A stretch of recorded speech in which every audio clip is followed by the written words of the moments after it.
Enumeration is a technique used in the reconnaissance phase of a cyber attack to gather information about a target system or network. The goal of enumeration is to identify users, shares, services, and other resources on the target system that can be used to gain unauthorized access.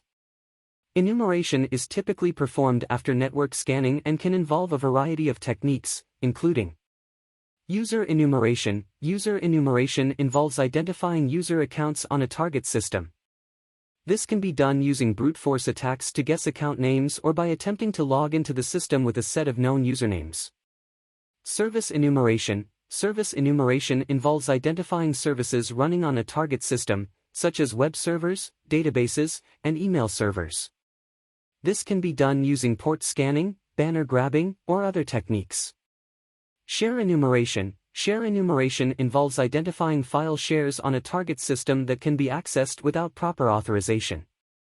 This can be done using tools that scan for open file shares or by manually searching for network shares. Password enumeration. Password enumeration involves identifying weak or easily guessable passwords on a target system. This can be done using password cracking tools or by analyzing password policies on the target system. The information gathered during enumeration can be used to launch a variety of cyber attacks, including password cracking, privilege escalation, and lateral movement within a network. To protect against enumeration attacks, organizations should implement strong access controls and password policies on their systems. They should also use intrusion detection and prevention systems to identify and respond to enumeration attacks. Additionally, regular vulnerability scanning and penetration testing can help organizations identify and remediate vulnerabilities before they can be exploited by attackers. Fingerprinting is a technique used by hackers to gather information about a target system or network to identify its software, hardware, and other characteristics. This information can be used to identify vulnerabilities that can be exploited in a cyber attack.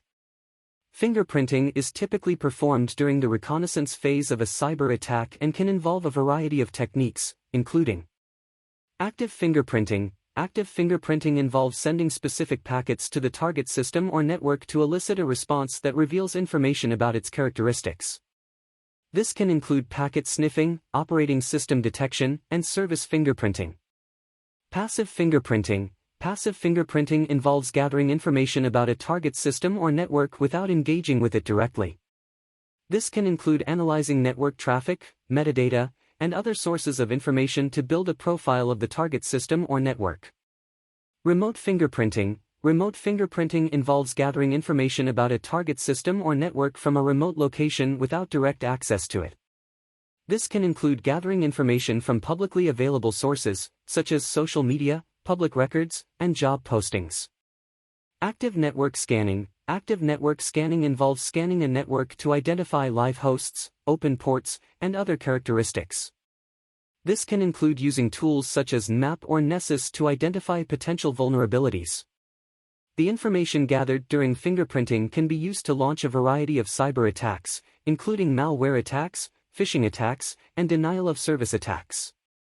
To protect against fingerprinting attacks, organizations should implement strong access controls and firewall policies to restrict unauthorized access to their network. They should also use intrusion detection and prevention systems to identify and respond to fingerprinting attacks. Additionally, regular vulnerability scanning and penetration testing can help organizations identify and remediate vulnerabilities before they can be exploited by attackers.